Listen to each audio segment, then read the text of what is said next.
बैठ जाइए। आप बताइए अंकोर वाट में किस हिंदू देवता का मंदिर है? विष्णु।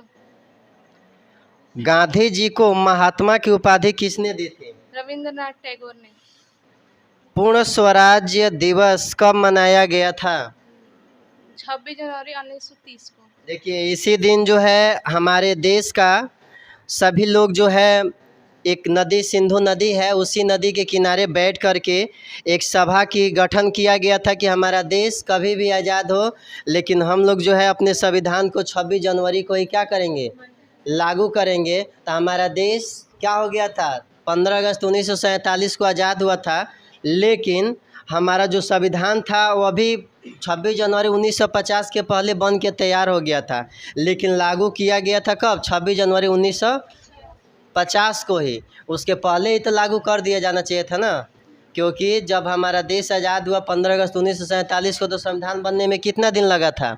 संविधान बनने में कितना दिन लगा था? 2 वर्ष 11 माह 11 दिन 18 दिन लगा था। तो मान लीजिए कि उतना दिन के बाद से हमारा 1950 के पहले ही संविधान बन गया था, बट लागू नहीं किया गया था। चलिए अगला प्रश्न है, वियना कांग्रेस की अध्यक्षता किसने की थी? मेटरनिक ने। गुरु गोविंद सिंह जी का जन्म किस नगर में हुआ था? पटना में। बता सकती है कि गुरु गोविंद सिंह सिख संप्रदाय के कितने नंबर के गुरु थे? 10वें। बहुत बहुत धन्यवाद, थैंक यू, सिट डाउन। ये भी लड़की 5 प्रश्नों का सही जवाब दिया। चलिए आगे आप खड़ा हो जाइए।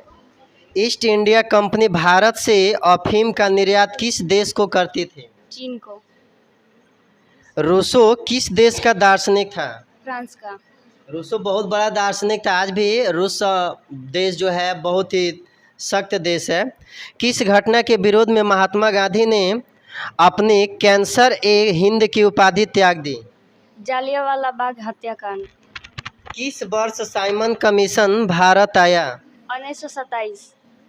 विश्व में सर्वप्रथम मुद्रण की शुरुआत कहाँ हुई? चीन में। तो बहुत बहुत धन्यवाद, आपने भी 5 प्रश्नों का जवाब जो है सही सही दिया है। तो नेक्स्ट राउंड में आपसे फिर से प्रश्न पूछे जाएंगे, बैठ जाइए। आप बताइए हिंद चीन में कोलोन किन्हें कहा जाता था? फ्रांसीसी नागरिकों को। इटली के एकीकरण में निम्न में से किसका संबंध नहीं है? बिस्मार्क का। युद्ध और शांति, यानी इसको इंग्लिश में हम लोग कहेंगे वार एंड पीस, पुस्तक किसने लिखी थी? टालसन है। टालसाय से संबंधित आप लोग हिंदी में एक लेसन है पढ़ेंगे, उसमें बहुत ही इम्पोर्टेंट लेसन है, उसमें प्रश्न 1-2 आता है, तो ठीक है दोनों के लिए आपको इम्पोर्टेंट होगा। विश्वव्यापी आर्थिक संकट किस वर्ष आरंभ हुआ था? 1929 ईस्वी को। अखिल भारतीय ट्रेड यूनियन कांग्रेस की स्थापना कब हुई? 1920 ईस्वी को। रंग भेद के नीति के विरुद्ध आवाज किसने उठाई थी? मार्टिन लूथर किंग ने। बैठिए। मार्टिन लूथर किंग 2-3 आदमी थे, क्योंकि पहले के ज़माने में जो नाम रखी जाती थी वह उनके पूर्वजों के नाम को रख दिया जाता था, 1-2 नंबरिंग कर दिया जाता था। ये भी लड़की की भी 5 प्रश्नों का जवाब जो है सही सही दी है। तो आइए अब हम लोग चलते हैं आगे। खड़ा हो जाइए, इस लड़की का प्रश्न आप लोग सुनेंगे और उत्तर सुनेंगे। रंग भेद के नीति के विरुद्ध आवाज़ किसने उठाई थी? मटरनिक लूथर ने। मटरनिक ने। मटरनिक कौन सा नाम होता है? मटरनी लूथर की। मटरनी थोड़ी ना लिखा, मार्टिन लूथर होता है ना। हाँ, मार्टिन लूथर। धर्म को समुदाय या मुख्य आधार मानने वाले व्यक्ति को कहा जाता है संप्रदाय। तुम किस संप्रदाय से आती हो? मुस्लिम। तेज बोलो ना। मुस्लिम। कहाँ दूर भाग रही है। आगे, भारत में राष्ट्रीय महिला आयोग अधिनियम कब बना था? 1990 में। भारत में संविधान सभा का गठन कब हुआ था? 1946। तेलंगाना राज्य का गठन कब हुआ था? 2 जून 2014। चलिए बैठिए। ये भी लड़की 5 प्रश्नों का सही सही जवाब दी है। चिपको आंदोलन की शुरुआत किस राज्य से हुई? उत्तराखंड। बता सकती हो इस चिपको आंदोलन के प्रवर्तक कौन थे? देखिए चिपको आंदोलन के प्रणेता कौन थे? सुंदरलाल बहुगुणा थे, जो उत्तराखंड के रानी ग्राम के रहने वाले पहाड़ियों पर एक आदिवासी व्यक्ति थे। ठीक है, चलिए आगे बताइए। लोकतंत्र का प्राण किसे कहा जाता है? भारतीय जनता पार्टी को, राजनीति दल को। एक राष्ट्रीय दल का नाम बताइए। और भी राष्ट्रीय दल का नाम जानती है कोई? लोक ये नहीं होता है। भारत में लोकतंत्र की क्या चुनौती है? जातिवाद। किसने कहा लोकतंत्र जनता का जनता के द्वारा तथा जनता के लिए शासन है? अब्राहम लिंकन है। अब्राहम लिंकन का ये बहुत ही इम्पोर्टेंट लाइन है जो आपको सब्जेक्टिव में भी प्रश्न पूछा जाएगा। चलिए बैठिए, बहुत बहुत धन्यवाद। आगे हम लोग अब चलते हैं। अगला राउंड अभी हिस्ट्री से ही चल रहा है। तो चलिए बताइए आप, लोकतांत्रिक सुधार का सूचक क्या है? पंचायती राज। चलिए, कौन सी राज्य की विशेषता नहीं है? सरकार की। यानी सरकार राज्य की विशेषता नहीं होती है। कौन से संशोधन अधिनियम द्वारा सरकार को तीसरा स्तर बनाया गया था? 59वां। झारखंड राज्य का गठन कब हुआ? 1900 नहीं 15 नवंबर 2000 को। चलिए, भारतीय संविधान की 8वीं अनुसूची में कितनी भाषाओं को स्थान दिया गया है? कितने भाषा दिया गया? 22। चलिए बैठिए। चलिए आप बताइए, भारत में प्रथम पंचवर्षीय योजना की शुरुआत कब हुई? 1952। बिहार में किस जिले की प्रति व्यक्ति आय सबसे कम है? शिवहर। शिवहर जिला का आय प्रति व्यक्ति आय कम है क्योंकि वहाँ की जनसंख्या क्या है जी? कम है, जनसंख्या भी कम है, छोटा जिला भी है। आधुनिक युग की प्रगति का श्रेय मुद्रा को ही है, यह कथन किसका है? क्राउथर। बांग्लादेश की मुद्रा का क्या नाम है? टाका। टाका। बता सकती है भारत की मुद्रा का क्या नाम होगा? आप भारत देश में रहती है ना जी, बताइए। रुपया। रुपया होता है। भारत का मुद्रा का क्या नाम है जी? रुपया। भारत में सहकारिता आंदोलन का प्रारंभ कब हुआ? 1991। गलत है, गलत। सहकारिता- 1904।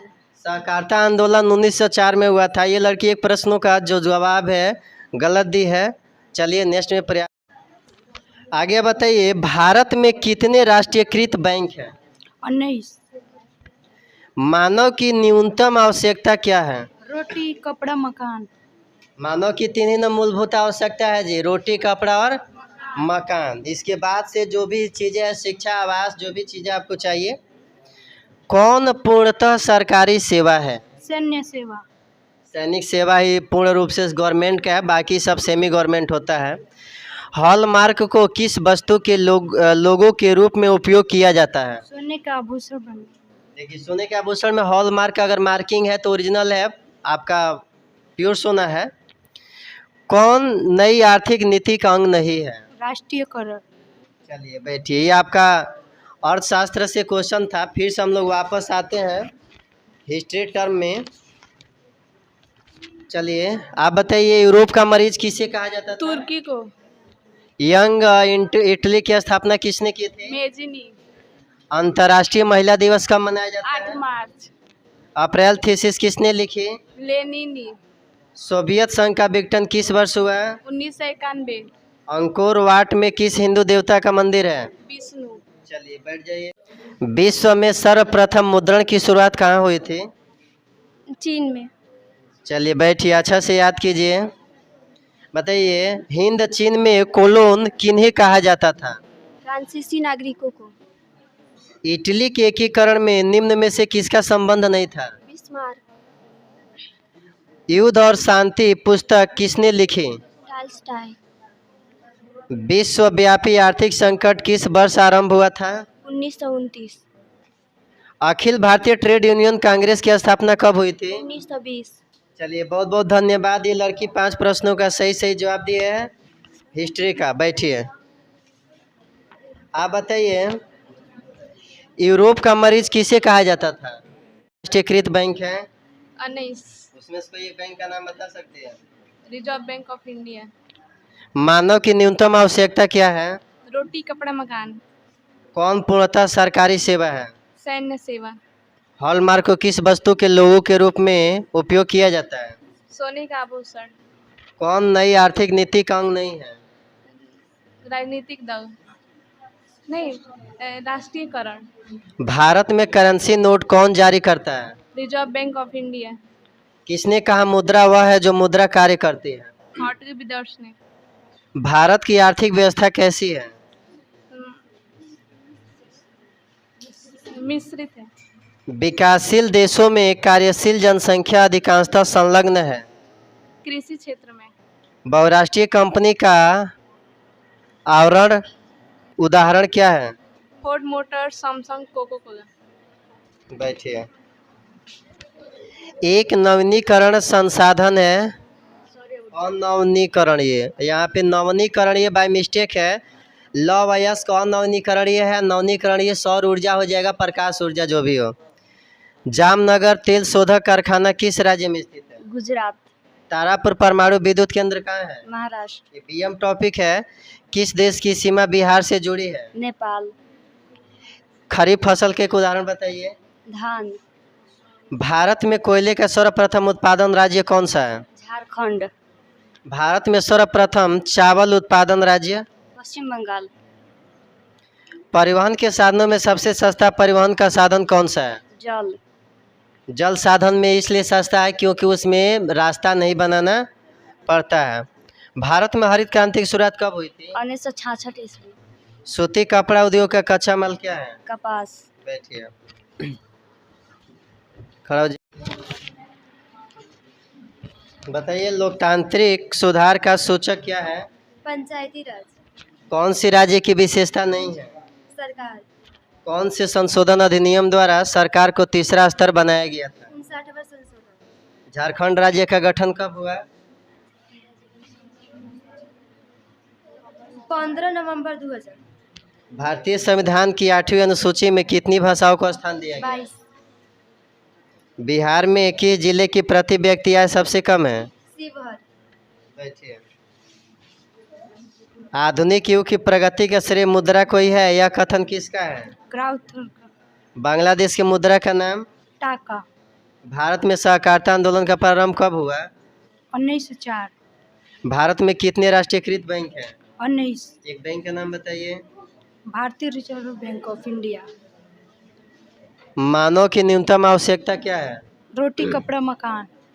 कौन पूर्णतः सरकारी सेवा है? सैन्य सेवा। हॉलमार्क को किस वस्तु के लोगो के रूप में उपयोग किया जाता सोने है? का आभूषण। कौन नई आर्थिक नीति का अंग नहीं है? राष्ट्रीयकरण। भारत में करेंसी नोट कौन जारी करता है? Bharat reserve Bank of India. बैठिए। कहता है किसने कहा मुद्रा वह है जो मुद्रा कार्य करती है? हिटले। हार्टले। भारत की आर्थिक व्यवस्था कैसी है? मिश्रित। विकासशील देशों में कार्यशील जनसंख्या अधिकांशतः संलग्न है। कृषि क्षेत्र में।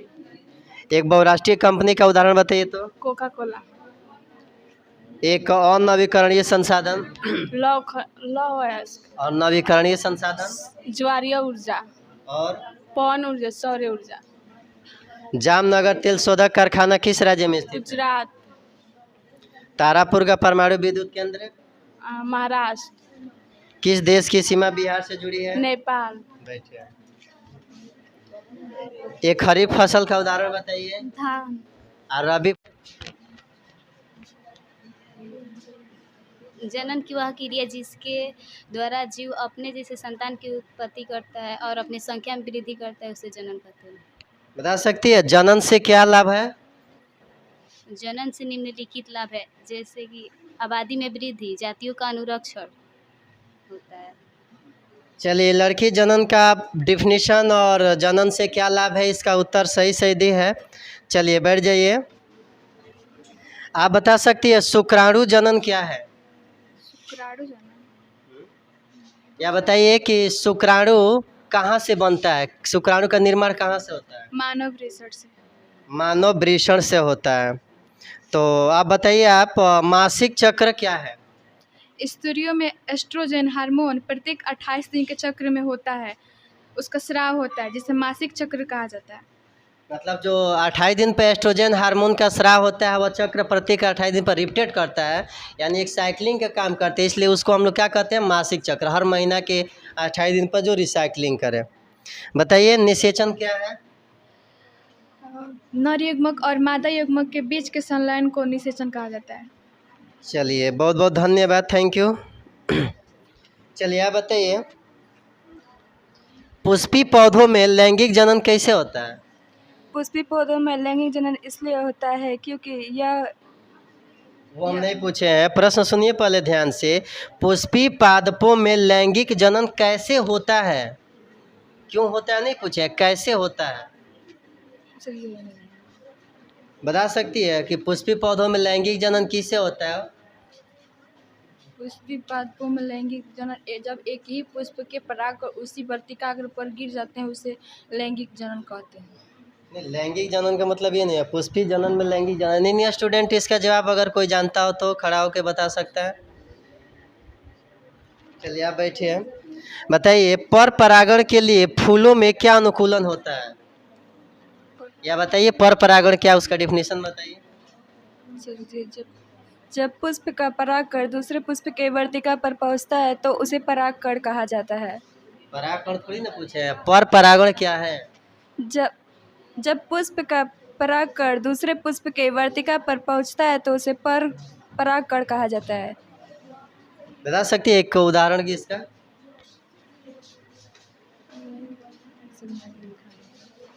चलिए बैठिए, आप बताइए लघु युग्मक जनन से आप क्या समझते हैं?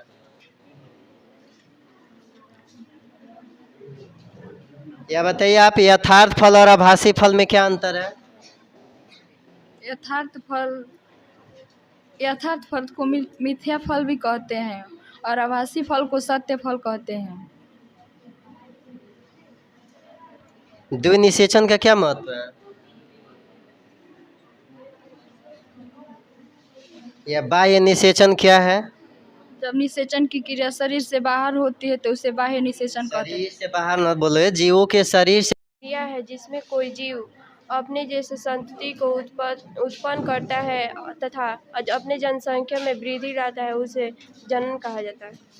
शुक्राणु जनन क्या है बता सकते हैं?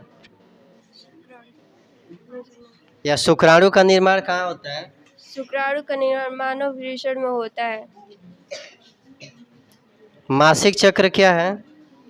मासिक चक्र जब स्त्रियों में एस्ट्रोजन नामक हार्मोन का स्राव एक चक्रीय परिवर्तन द्वारा होता है, उसे मासिक चक्र कहा जाता है। पर परागण क्या है? पर परागण जब एक ही पुष्प का परागकण दूसरे पुष्प के वर्तिकाग्र पर पहुंचता है तो उसे पर परागण कहा जाता है। बाह्य निषेचन क्या है? बाह्य निषेचन जीवों के शरीर के बाह्य जब निषेचन की क्रिया शरीर से बाहर होती है तो उसे बाह्य निषेचन कहा जाता है। मध्य चक्र किसे कहते हैं? नॉन प्राइमेट स्तनधारियों में पाए जाने वाले चक्र को मध्य चक्र कहा जाता है। और ऋतुस्राव चक्र? प्राइमेट स्तनधारियों में पाए जाने वाले चक्र को ऋतुस्राव चक्र कहा जाता है। आम किस प्रकार का फल है?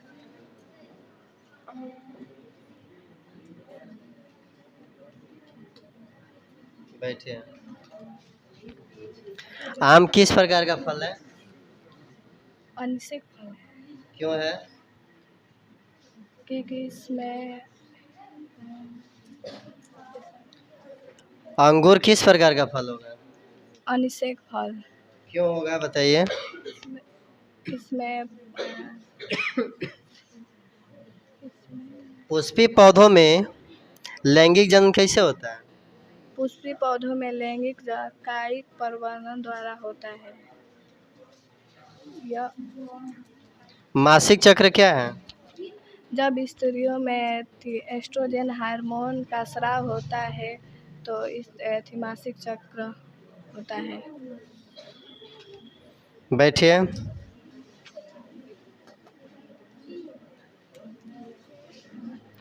बताइए जनन क्या है? जनन वह प्रक्रिया है जिसमें कोई जीव अपने जैसे संतान को जन्म देता है, जनन कहलाता है। जनन से क्या लाभ है? जनन से निम्नलिखित लाभ हैं, जैसे जातियों में अनुसरण, जीवों में लाभकारी गुणों को वंशवृद्धि। निषेचन क्या है? नर एवं मादा युग्म के संलयन को निषेचन कहा जाता है। मासिक चक्र क्या है? संपूर्ण जीवन काल में नारियों में एस्ट्रोजन नामक हार्मोन पाया जाता है, जिसे मासिक चक्र कहा जाता है। बैठिए, हो जाओ। मासिक चक्र क्या है? जब स्त्रियों में एस्ट्रोजन नामक हार्मोन स्रावित होता है तो उससे एक चक्रिया होता है जिसे मासिक चक्र कहा जाता निषेचन क्या है? है। निषेचन नर युग्म तथा मादा युग्म का संलयन को निषेचन कहा जाता है। केला किस प्रकार का फल है? अनिषेक फलन। परागण किसे कहते हैं? परागण जब जब फूल का परागण उसी पुष्प के वर्तिकाग्र पर पहुंचता है तो परागण की क्रिया संपन्न होती है, उसे परागण कहा जाता है। पर परागण क्या है? जब फूल का परागण उसी जाति के या दूसरे पुष्प के वर्तिकाग्र पर पहुंचता है तो उसे पर परागण कहा जाता है। बाह्य निषेचन क्या है? वह निषेचन जो जीव के शरीर से बाहर होता है उसे बाह्य निषेचन कहा जाता है। बैठिए।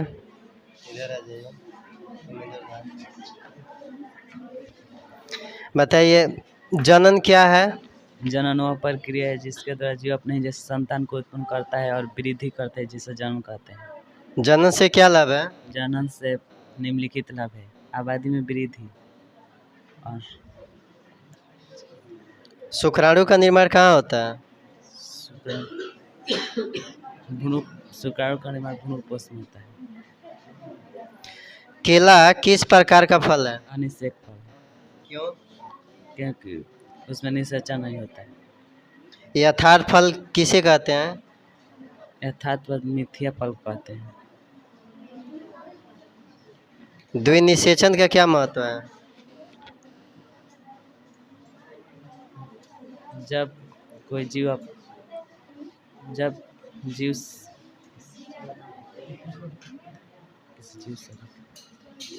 चलिए बैठिए।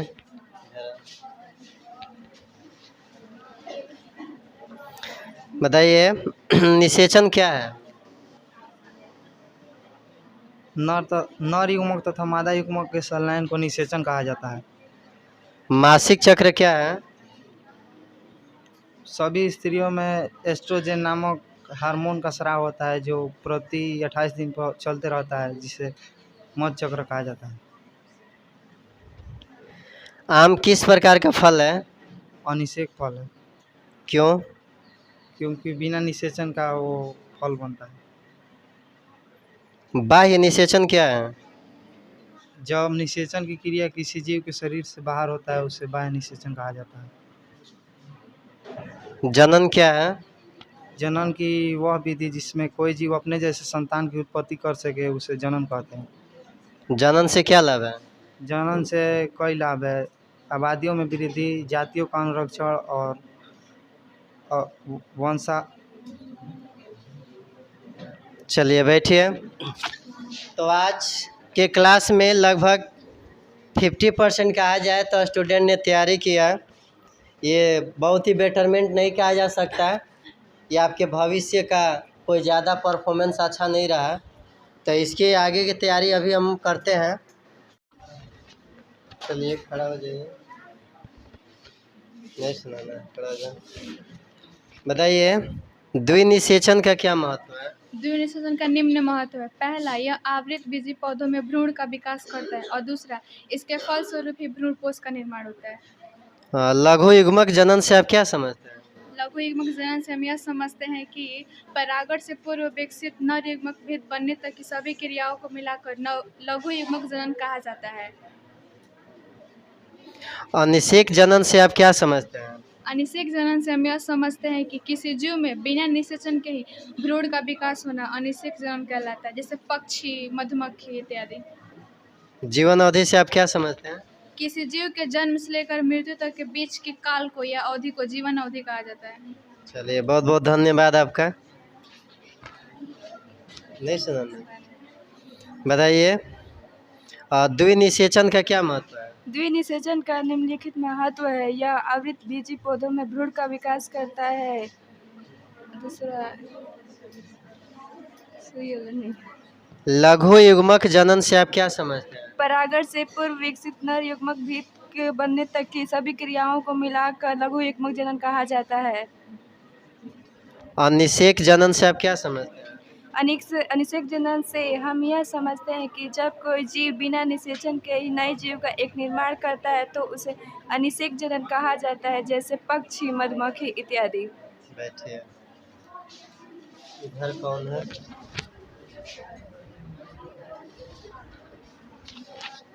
इधर कौन उठाया था? बताइए द्विनिषेचन का क्या महत्व है? द्विनिषेचन का निम्नलिखित महत्व है। पहला, द्विनिषेचन के द्वारा ही आवृत बीजी पौधों में एक विकसित भ्रूण का निर्माण होता है। दूसरा, द्विनिषेचन के द्वारा ही द्विनिषेचन के फलस्वरूप भ्रूणपोष बनता है। अनिषेक जनन से आप क्या समझते हैं? अनिषेक जनन से हम यह समझते हैं कि जब जीव की उत्पत्ति बिना निषेचन की क्रिया से होता है उसे अनिषेक जनन कहा जाता है। जीवन अवधि से आप क्या समझते हैं? जीवन अवधि से हम यह समझते हैं कि जब किसी जीव का जन्म से लेकर प्राकृतिक मृत्यु तक के काल को जीवन काल या जीवन अवधि कहा जाता है। बैठिए। और कौन कहता है? खड़ा हो जाओ। लघु युग्मक जनन से आप क्या समझते हैं? लघु युग्मक जनन से हम यही समझते हैं कि परागण से पूर्व नर युग्मक के भेद बनने तक की सभी क्रियाओं को मिलाकर लघु युग्मक जनन कहा जाता है। द्विनिषेचन का क्या महत्व है? द्विनिषेचन का बहुत निम्नलिखित महत्व है। जब द्विनिषेचन आवृत बीजी